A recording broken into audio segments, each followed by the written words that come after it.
wait a few seconds as we allow people to join. But thanks again so much for joining our webinar today on the BC budget.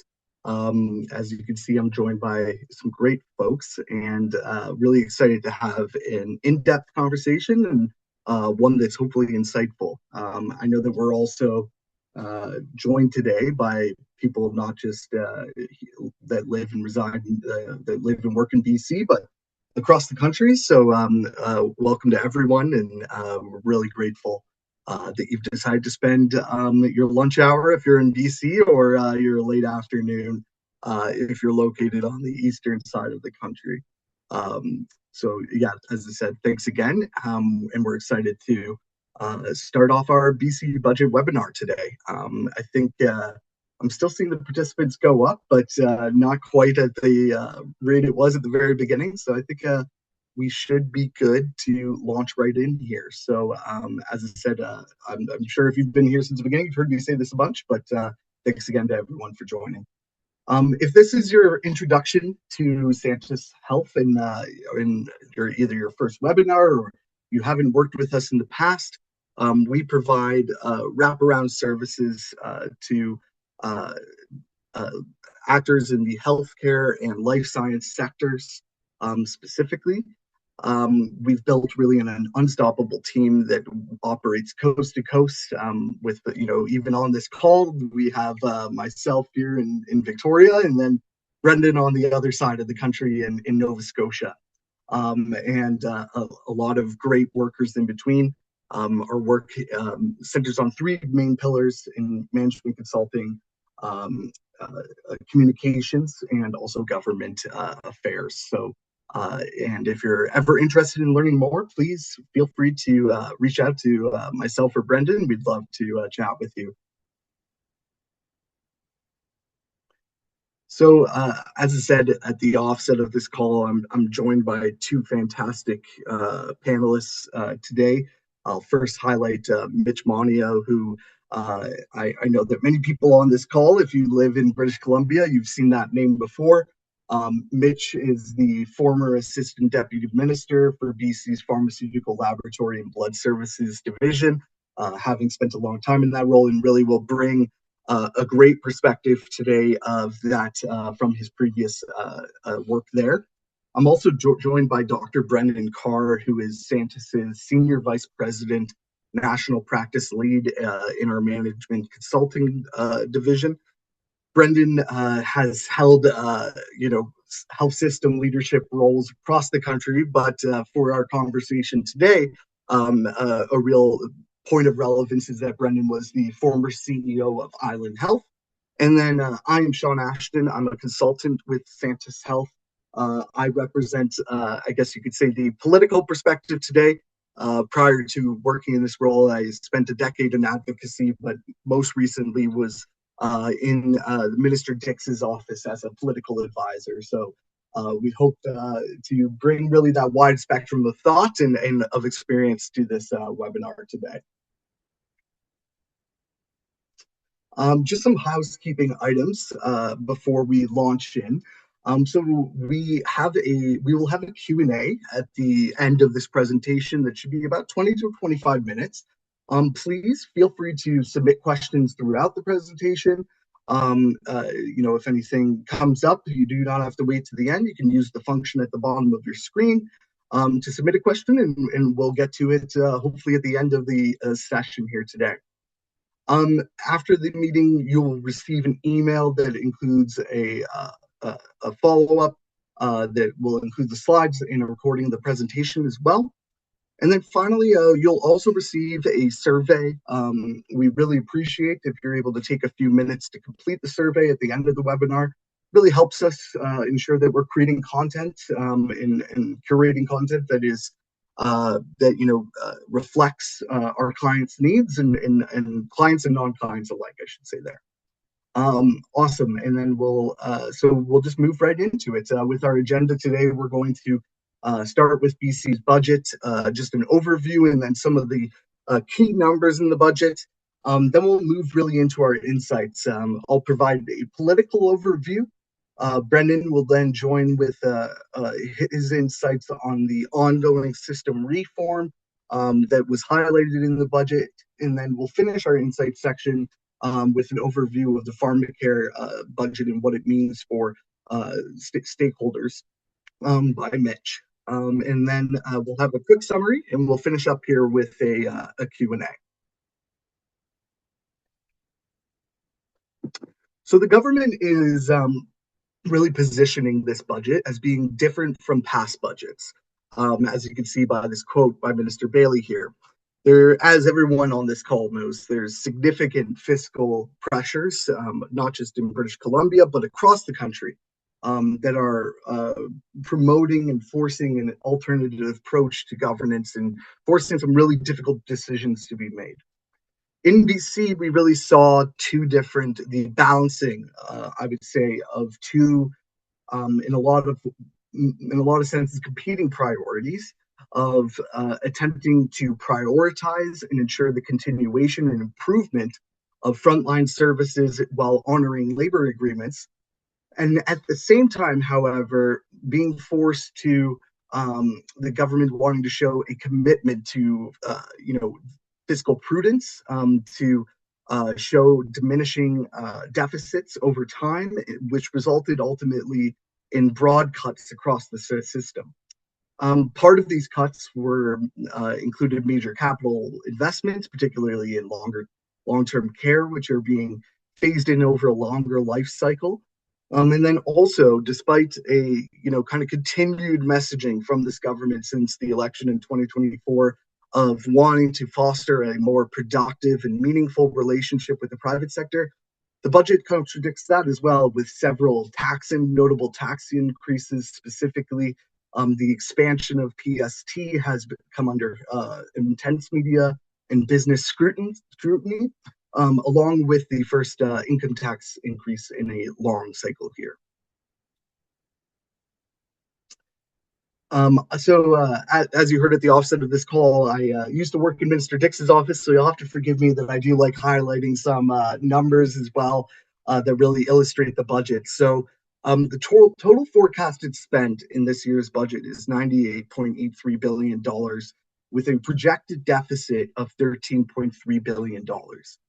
One of the priorities for the government going into this budget was wanting to show declining rates of deficits over the entirety of the fiscal term, which we can see that they did do successfully in the budget. However, I always like to note that while there is, a decline projected over the next 3 years, that 11.4 billion that is projected in the final year of this fiscal term still would be still would have been a record deficit in British Columbia if that had been, let's say, this year's number, for example. Brendan is going to go a lot more into this, but the government has announced $2.77 billion in total new spending. We like to put an asterisk beside that, and as I said, I won't steal Brendan's thunder, but a lot of that is already money that has been committed in the form of employee agreements. Of that 2.77 billion, the government is promoting 2.3 billion as being earmarked specifically for primary care. And also another highlight of the budget is $260 million in annual funding that is being reinvested in core services. As again, Brendan will go over, there's been and as I'm sure people on this call are already aware of, there's been a significant and ongoing reformation of the Ministry of Health and also the province's health authorities. Out of that 260 million, 60 million was found at the provincial health authorities, which suggests that a lot of work remains there to continue to find cuts to reallocate to other parts of the health budget. Some additional numbers that we have here, and one that's quite interesting, is that 22% of the total healthcare spending is accounted by physician compensation. In comparison to other provinces across Canada, the national average is 13.8%. So BC is obviously significantly higher than that.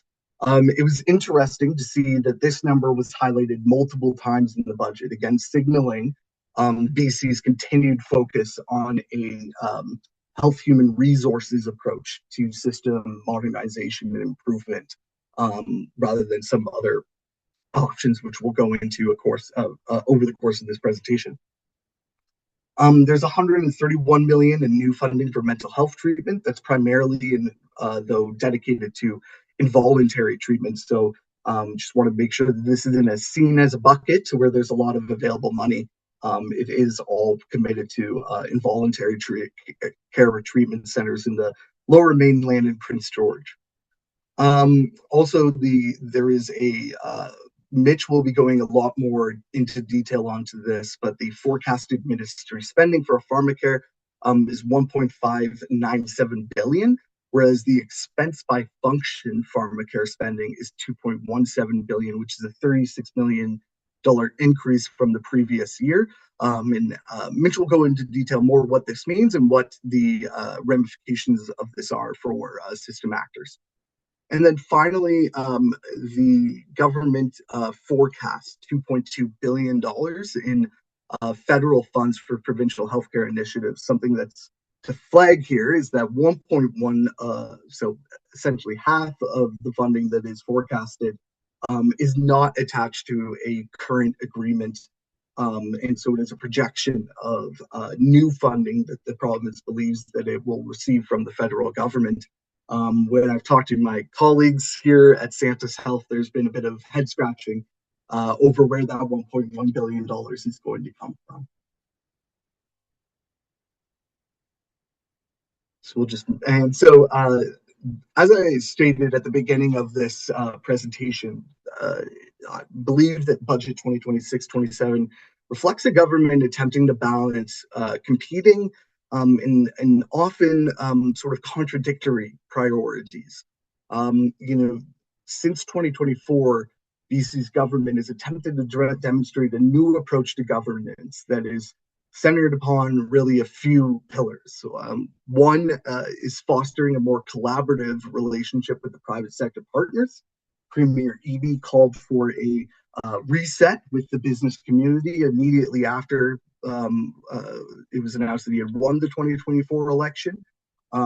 Another focus has been reducing the size of the public sector, which has grown and fragmented over decades here in British Columbia, and reallocating the funds from reducing the size of the public sector to frontline services. So specifically, 15,000 positions across government have been committed to be cut, and having that money reallocated to frontline spending. And then finally, the government, as I stated before, and achieve this, which is showing a declining deficit trajectory across the fiscal plan. And within these goals in budget 2026, we see that there's already some contradictions. That while the government was able to show a declining deficit trajectory across the fiscal plan, it did this at the expense of really, fostering that collaborative relationship with the private sector partners, not just in the form of tax increases that I had mentioned previously, but in other sectors outside of healthcare, there were significant private sector initiatives that have been clawed back, most specifically and most directly being the line of the media in forestry. And we'll move over to the next slide here. So in terms of, what are these alterations to funding, I like to say that there are some new approaches, but there are definitely the budget largely retains a lot of status quo. This isn't like a completely new day in British Columbia by any means. But in terms of new approaches, as I stated earlier, there's been a significant rephrasing of capital projects across the province. The government is slowing the pace of major capital construction projects. This does not include the 17 hospitals that have been announced, hospital projects that have been announced in BC, but it does include seven long-term care centers, which have now essentially do not have a completion date at all. So there's no schedule for the construction of those. Which has been something that has already been a major target of the opposition, especially when you consider the massive needs of BC's growing population. Another sort of new approach, although this has been going on really for the last year, which is the centralization of BC's Ministry of Health and specifically of its regional health authorities.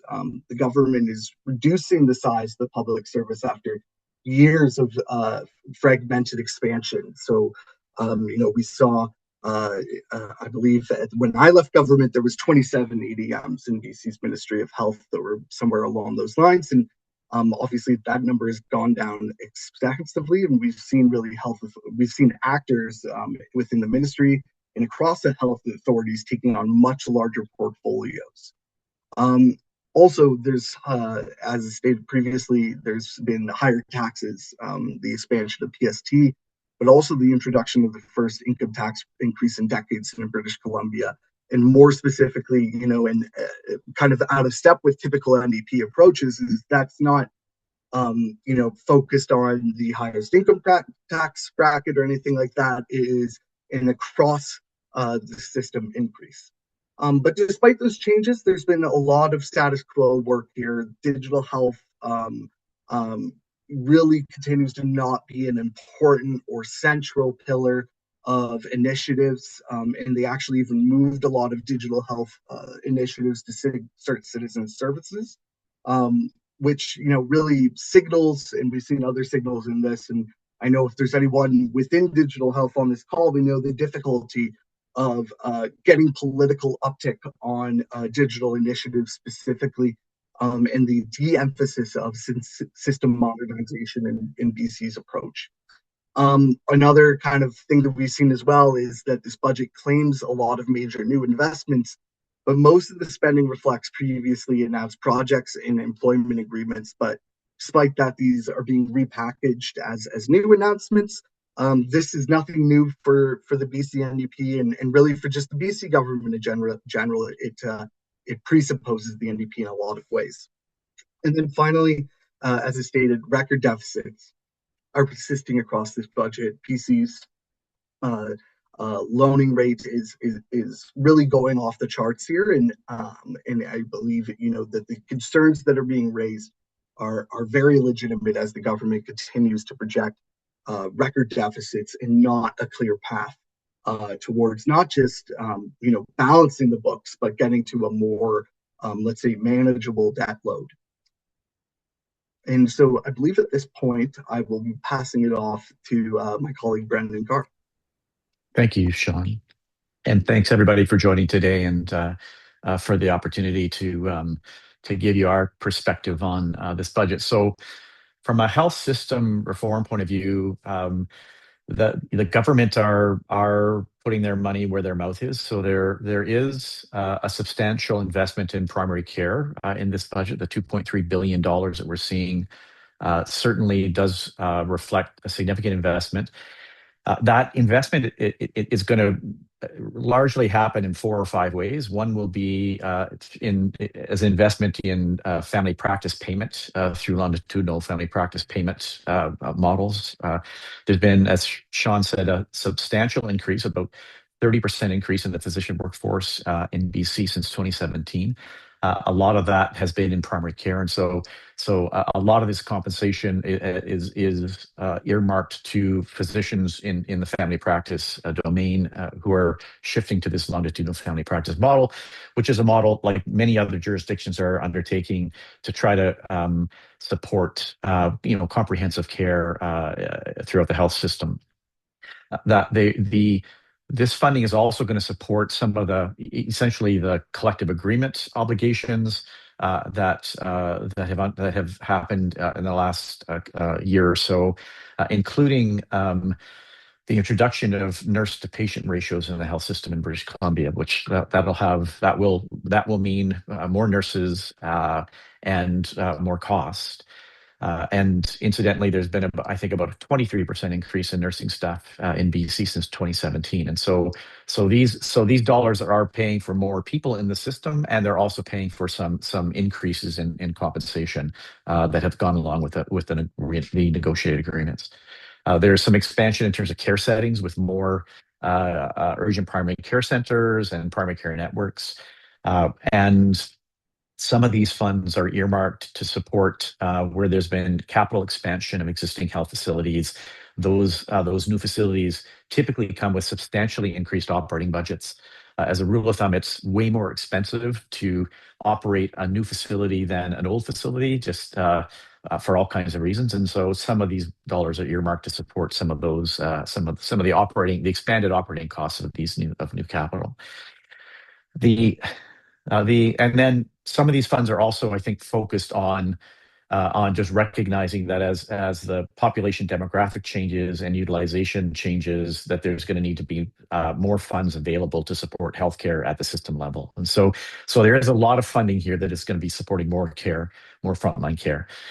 The other side of this is the savings that are implicit in this budget. So kind of what's not the spending part, but what the saving part. And Sean spoke to this, where there is a modest 2% target of savings over the next few years of I think $780 million. From the point of view of the health system, I think what's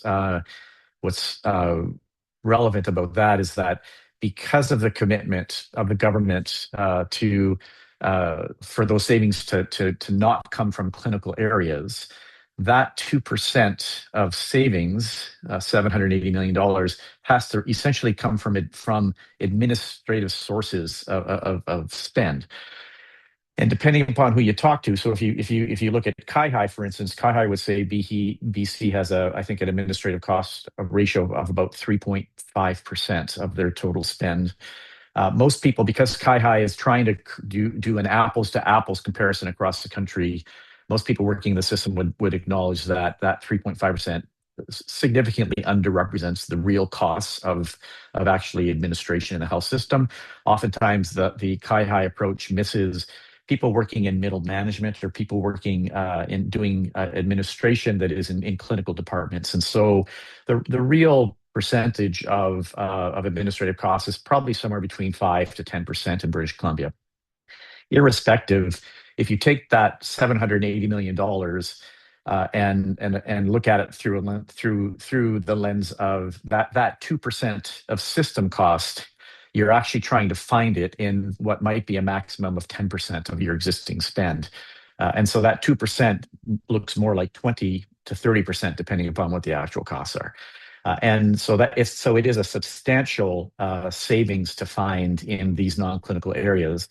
And oftentimes these costs are very legitimate costs in a large distributed health system like British Columbia, where you've got many facilities over a massive geography. Oftentimes it's hard to achieve efficiencies in some of the more rural, remote sites. And so it is really challenging to try to save these costs. And I think if there's anxiety in the health system, it's probably because of the way that we go about trying to achieve these cost savings. So we typically do it by putting in place things like hiring freezes. We oftentimes will, if we're thinking about consolidating, as we are in this case in BC, the intention is to consolidate a number of these kind of business type services into PHSA, which I think nobody would argue that that's not a good idea. So IT services, human resources, some of the payroll, finance systems, communications, system planning. There are good arguments to say that you could achieve some economies by centralizing them. The challenge is in the way that we typically do this is that we oftentimes take senior leaders out of the health authorities. We put in hiring freezes, and sometimes what we see happening is it's actually the wrong people are leaving the system in the short term. And just because we acknowledge that it makes sense for us to consolidate some of these kind of these back office type functions somewhere in the system, if they're not currently designed to work together, oftentimes in the first couple of years, there's an incredible amount of effort that's required to just make those systems work together so that you don't degrade service levels. And so that oftentimes comes with huge expense. And so if we look to other examples across Canada where we've seen these kinds of consolidations in Alberta, in Saskatchewan, in Nova Scotia, we oftentimes find out that the savings that we anticipate can easily be washed out through things like severance costs, the cost of kind of integrating the system, of trying to make changes in the system, I think that there's actually been that there's been some the experience has been that there may be some savings in the short term, but oftentimes that the cost reductions alone do not achieve the integration and the functional changes that we need. And so I think the concern in the health system would be that if we really want to achieve those consolidations, we actually should be leading that work, through a transformation process where we're trying to basically use through innovation and technologies really look at how we can change workflows, how we can redesign those functions, and actually make those functions work well like in a lower cost structure. And what we tend to be doing is really just taking people away from the system, but not having the resources available to do the innovation work. And so there's a real tension there between what we need to achieve and the functionality that we need to achieve and the resources that we're going to have. So this is quite anxiety provoking for the people working in the system. It oftentimes makes the people working in the health system feel like they're sort of on the outside looking in a little bit on what's happening in the system around them.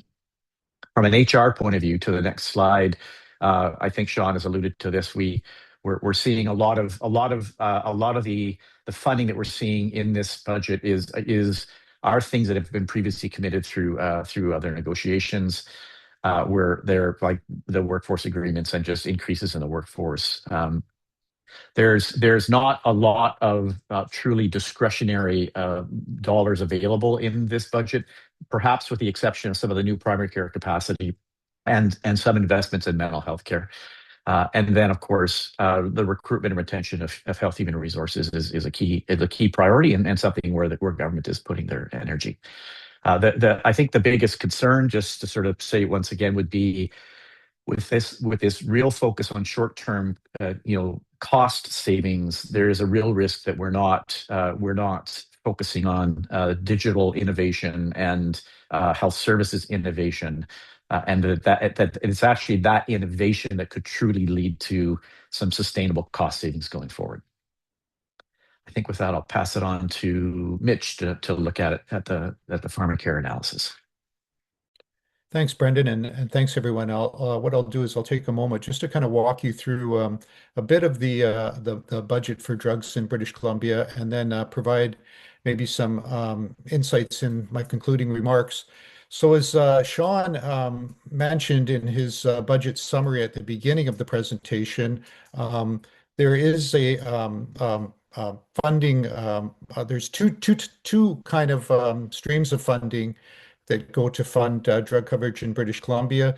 There's the pharmacare budget, which is direct expenditures for the pharmacare program. And then there's also a budget by function, which includes things like BC cancer drugs, oncology drugs, which aren't included in the direct pharmacare budget, as well as dedicated federal transfers and other administrative expenditures. So what we've seen in the budget, the direct pharmacare budget, is that it has been rebaselined from $1.789 billion in 25-26 to $1.597 billion for 26-27. And on the surface, that looks like a $200 million reduction about. And when you look at the direct budget, it is a $200 million reduction. But I think it's important to keep in mind and look at the budget by function, because it's more holistic and really brings forward some of the products and drugs that are causing pressures that are more expensive. I mean, the oncology drugs now are mostly biologic, and it also includes federal transfers, and those are transfers that the province is receiving for things like the National Pharmacare Initiative, as well as the Drugs for Rare Disease strategy. So you'll see in that, and Sean mentioned this as well, is that budget has actually seen a lift of about $36 million.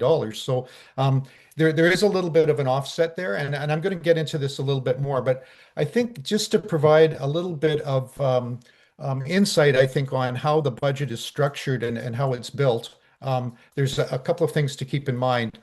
even though it's a 1.5 million or 2.1 billion dollar, 1.5 billion or 2.1 billion dollar budget, the majority of the funding is structurally committed to the existing drug spending, and that includes both growth in utilization and the patient population, et cetera, as well as new drug listings. So when you look over the past 2 or 3 years at least, and this varies, I mean, because of policy interventions that may mitigate some expenditures, but over the past 2 or 3 years, I think the ingredient cost line item on the pharmacare budget has been consumes about 70 to 75% of the overall pharmacare budget. And of that, so you're looking at about of the 1.5, say 1.6 billion dollar budget, you're looking at 1.1 billion dollars that is directly spent on drug products. And then when you look at the over the past 3 years, the I guess the growth in that in on that line item is about 10%. So really, the discretionary spending that is available for the drug plan managers or so is, in the neighborhood of 100 to 150 million dollars annually. And that is a breakdown that includes both utilization and new listings. And roughly the breakdown is about 60% utilization growth and 40% spent on new listings. So there isn't a lot of money there. I mean, you're looking at probably about 40 to 50 million dollars that's discretionary spending that could be spent on new drug listings and new innovation. On top of that, though, and one thing that is kind of comforting, I think, to people who are managing this budget is that there are product listing agreements, and those product listing agreements consist of rebates to the province, and those recoveries for the listing agreements are conservatively estimated. They're built based on budget impact analysis, and there's factors around utilization, and some of them have volume caps and things like that. So historically, those the recoveries from the product listing agreements create surpluses, and those surpluses have and continue to be used as contingency for new innovation if there isn't enough money or if there's unexpected expenditures. I mean, the budget is built on forecasting, looking at what's coming in through Health Canada and also through the Canada Drug Agency. But if there happens to be some unexpected pressures or whatever, the surpluses that are from the PLA recoveries can be used. And in British Columbia in particular, and I think it's somewhat unique, rather than those recoveries going to general revenue, they are brought back to the program area for consideration and use. They can also be therefore used for other health priorities if they're not spent within the pharmacare envelope. And maybe we'll go to the next slide, please. So, but I think what we're seeing, even though this year, there is funding for new listings and new innovation. I think what we're seeing, though, when you look at the whole 3 year term of the budget, we are entering a period of fiscal stagnation. The budget really is flatlined beyond this year, and because of that, I think the system is going to face increasing pressure because, as I said earlier, we're still going to see increases in growth in utilization, and then we're also going to see drug costs continue to rise. And it's interesting in that the way the budget is being presented this year and in the out years is kind of in contrast to a lot of the discussions that are occurring right now, some of the geopolitical considerations that are being discussed around the U.S. most favored nation and other things, the trade agreements and things like that. So there will be, I think, because of that, there will be concern in the out years around having an appropriate allocation for pharmaceuticals going forward. One of the other things that I should point out is that, and this kind of speaks to the budget by function again, is there are additional streams that continue to support drug access outside of the core pharmacare envelope. And those things include the $670 million over 4 years for the National Pharmacare plan, and also for $65 million a year for the next year. I guess it was a 3-year deal, totaling I think $170 million, but for drugs for rare disease strategy. So that those federal transfers have been supporting some of the expenditures in BC, both in the pharmacare community drug expenditures as well as oncology. Um, It'll be interesting to see what happens with both of those agreements. You're probably aware that there are 4 jurisdictions that actually signed on to National Pharmacare and are receiving funding. The federal government has been, I would say, a little bit hesitant to enter into any new agreements with the remaining provinces, and they seem to be moving away from these bilateral agreements. So we'll have to see what happens with ongoing funding when the 4 years expires. And that funding, although it was available in 2025, it only came into use, I guess, on March 1st when government started providing diabetes medications and hormone replacement therapies at no cost to BC residents. And the other thing to keep in mind too is that even though the National Pharmacare funding is for contraceptives as well, BC had already been funding contraceptives. So the money that was allocated for contraceptives through the federal package is being used for hormone replacement therapy. It may or may not result in the same expenditure, and some of that money could be used for other purposes going forward as well. And I guess speaking to some of the pressures and some of the things that are happening, I think I mentioned some of the geopolitical concerns that are happening, but there's also some opportunities, I think, for cost recovery coming up. And one of the things that's notable is that we're approaching this year the beginning of a pretty significant patent cliff where patent expiries are going to start occurring. I think there's about 80 products that are currently poised to lose their patents. Many of them are small molecules. I think about 15 of them are biologic drugs. So, the biosimilar initiative has done wonders in cost containment and may continue to do so as these originator products patents expire. But even with the other small molecule patent expiries, I think there may be opportunities for the government to look at some additional cost containment measures.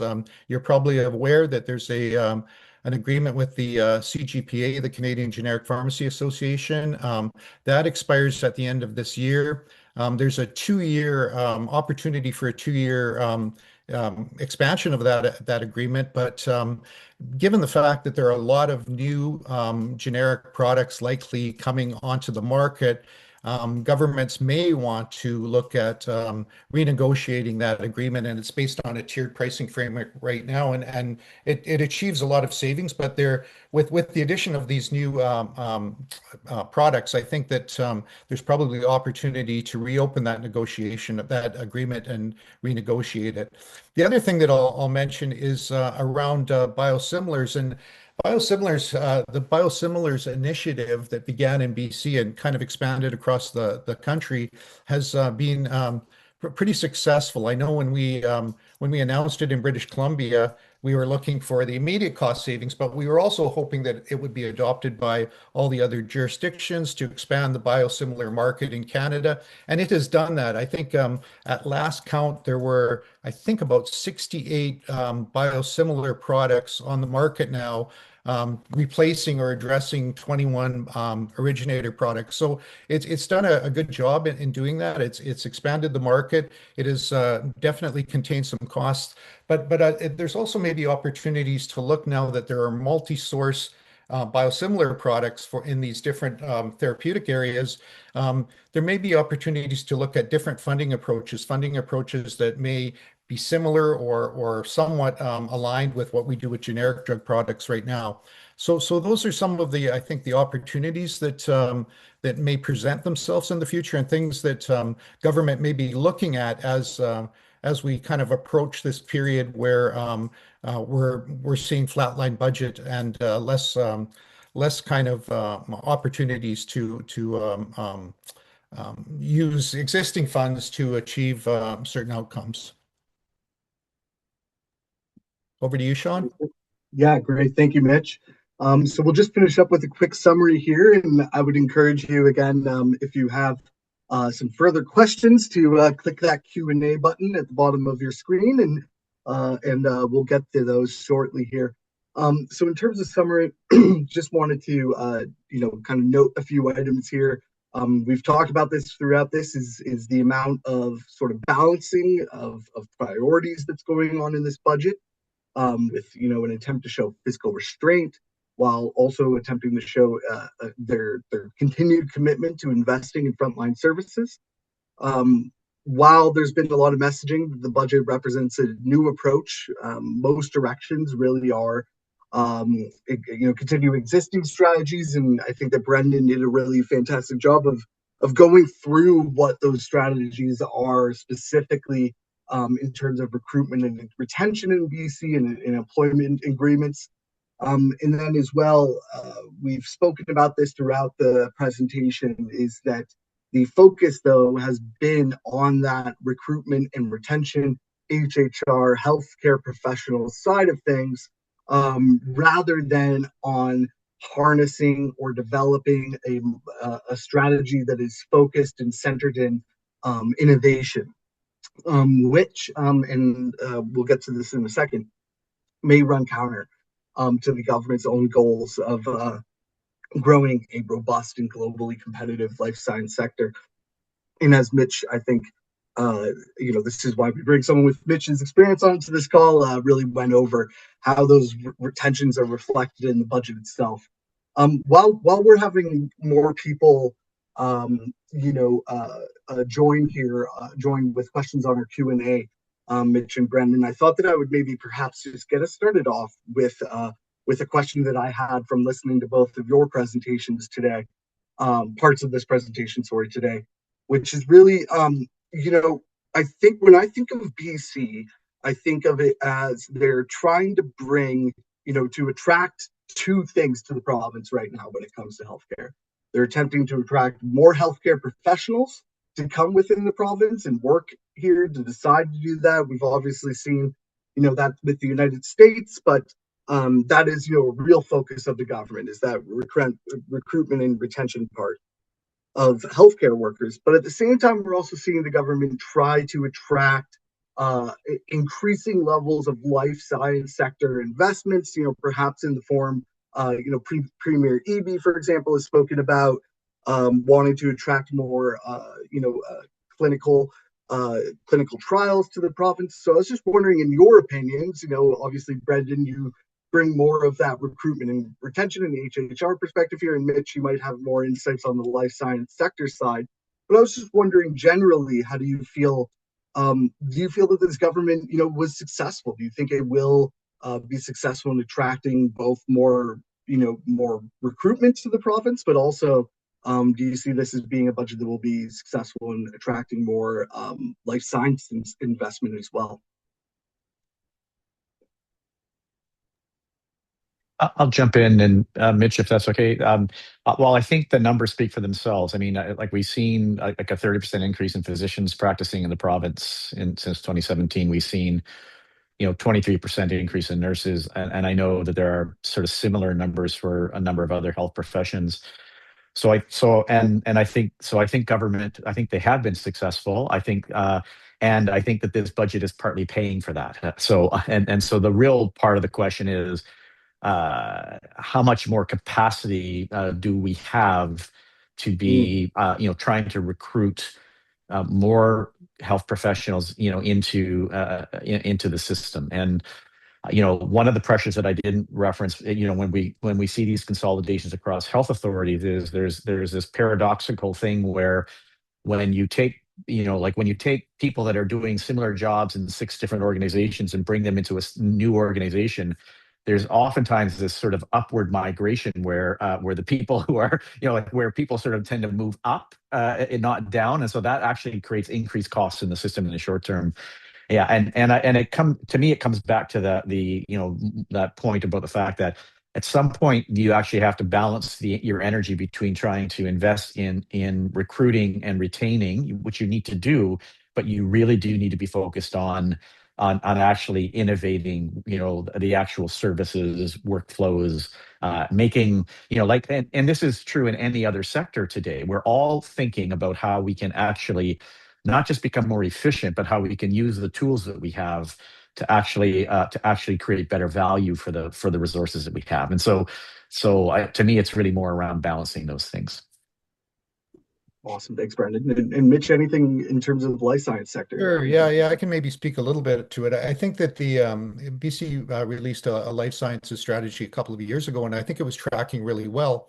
But as I was saying in my earlier comments, I think that some of the geopolitical considerations now are kind of upsetting the apple cart somewhat.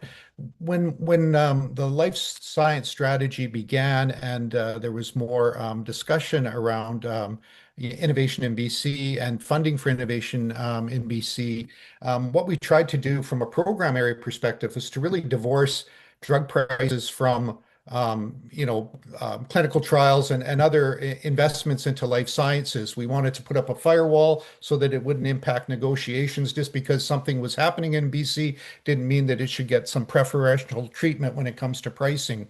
All the while we recognize that revenue from drug sales is what funds our research and development in the industry.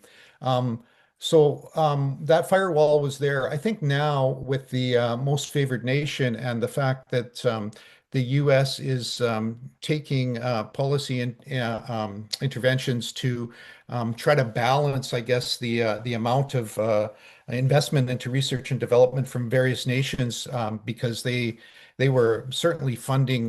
They would always call Canadians free riders, I think. But now I think that that's changing a little bit, and we have to start looking at drug prices. And it's interesting now when I look at my former portfolio. The assistant deputy minister there today is not only responsible for the drug file, he's also responsible for provincial health services and oncology and innovation and research as well. So I think those type of discussions will happen, and there will be hopefully some strategies developed that will kind of address ways in which to counteract some of the negative impact to life sciences that could occur. I know that the sector is very concerned about the fact that lower drug prices in Canada may have an impact on product launches and other activities that they're doing in that sector. So hopefully there'll be more discussion around that. I know they're lobbying for federal government to get more funding directly to life sciences, but I think there's a lot of discussions that will happen in the near future. Awesome. Thank you both. We've started to have some questions come in, and perhaps I'll go to Brendan for this first one, which is, do we know if the 7 delayed LTC homes are owned and operated or in partnership with affiliates? Yeah, thanks. Well, what I think I know, these 7 are actually owned and operated. So these are all homes that are being sponsored within the health system. I think 3 of them are in Fraser. There's one in Interior, one in Northern, one in Island, I think, and one in Vancouver Coastal.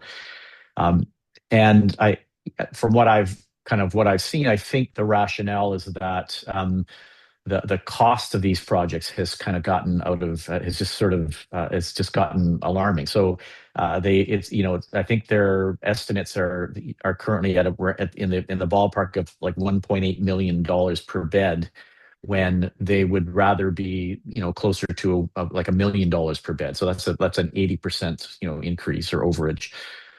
So I think the pause is to try to sort of say, okay, is there some way that we can standardize this? And health systems in Canada don't do this very well. Like, we build hospitals and infrastructure usually like every time we're doing it for the first time, and so I think there's a real solid rationale to be saying, if we're going to be adding owned and operated stock in long-term care, should we actually be trying to think about doing that in a modular way, and in a way that reduces the overall cost. The challenge with this is that the delay itself might be actually adding cost to the system. Depending upon where we are in the contracting process, we could be triggering delays that could be actually costing money. So it is a bit of it's a very narrow thing to lead. But if I'm understanding it right, I think the idea is saying, look, and this is exactly the kind of thinking that we need more of in the health system, which is how do we make sure that we're doing, that we're kind of creating the economies that we can in developing this infrastructure. Well, I think an important part there as well, Brendan, that you addressed was, the economies of scale.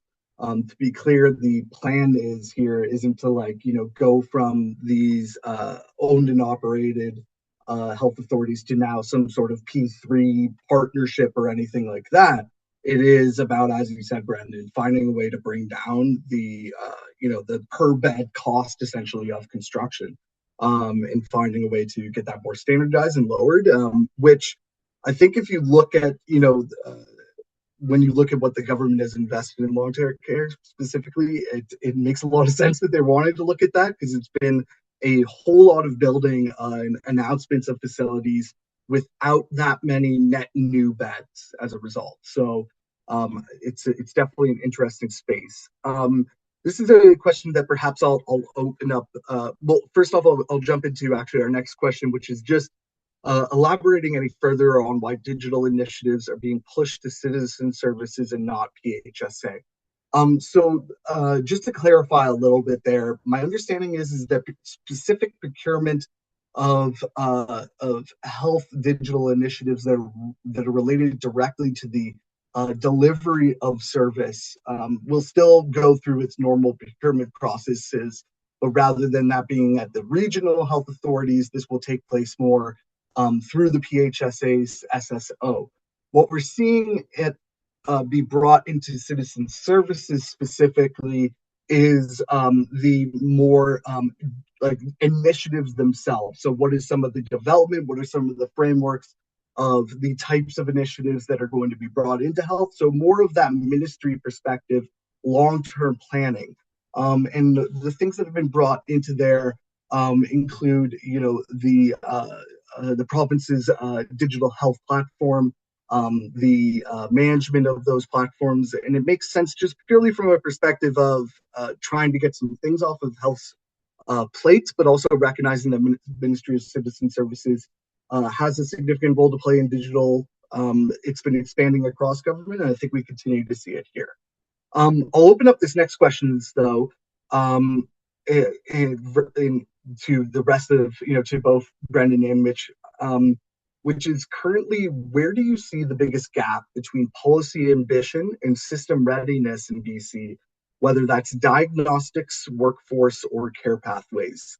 That's obviously a big question. Not sure if either of you have any immediate thoughts on that, though.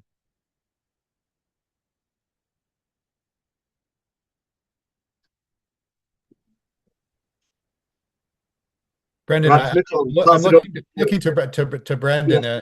You probably have a little. I'd love to hear your thoughts on this, Mitch. I mean, so I'll just try to be really brief. I mean, I think workforce. I think that we're seeing some good effort on workforce and a lot of focus.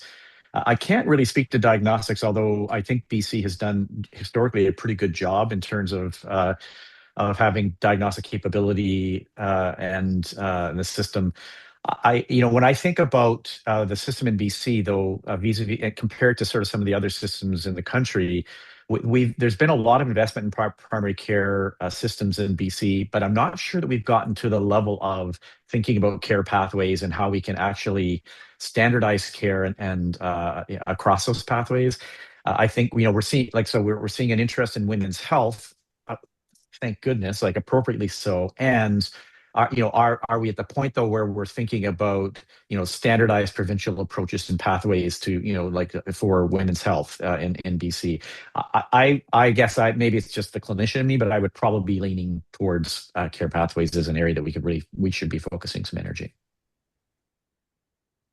And the only thing that I'll add, I think, and it's just because when I was in my portfolio, I was overseeing a contract that we have with Life Labs for community diagnostics and laboratory services. And I think that BC's positioned itself quite well with this long-term contract it has with a private provider. I know that there's sometimes some controversy over, having done that, but I think it really has provided a great deal of budget certainty going forward by having that contract with them, and I think it's given British Columbia an opportunity outside of the regional health authorities in the community setting of really getting a full understanding of where the gaps and the any areas that need to be kind of repositioned, I guess, to provide better services to all the people that are using those services. So it's kind of more of it kind of lends itself to more of a provincial overview of laboratory services rather than health authority by health authority. Although health authorities also continue to have input into where these labs are situated. Yeah, and I think I would just to add, and really, I think that it's a great point, Brendan, that you brought up initially here with the care pathways in BC. Anyone that lives in BC right now understands, that there is quite a bit of fragmentation in there, and that there isn't you haven't seen the embrace of, let's say, team-based care quite at the level of some other provinces, or at least an attempt to move towards that team-based care, as you have in some other provinces. And there's a bit of muddiness in the system too. The province has introduced urgent primary care centers. The efficacy and utility of those, continues to be a point of contention in the province. And let's also not forget that, one thing that we haven't discussed a lot about in this is just the size of BC's province as well. And obviously, with an NDP government, this is a province that is committed to equity, and to achieving equity within its health, regardless of where a person may be located or their personal background. There is a goal of delivering equity in the province, but that is extraordinarily difficult to achieve when you consider just the size and geography of British Columbia, the attempts, and the practicalities and realities of trying to recruit healthcare professionals to, live in very remote locations. That often I think a gap that it kind of occurs, as you said, in terms of ambition and readiness, is taking those sort of things into consideration. That I believe it's that something along the lines of 9 Denmarks would fit in the northern half of British Columbia. So when we look to Denmark, or the Scandinavian countries as the gold standard of healthcare, we need to kind of think a little bit more about what are the realities of our province itself. Well, perhaps on that note, we will, we only have a couple of more minutes left here in the webinar. So perhaps on that note, I'll say thank you so much to everyone who joined our discussion today.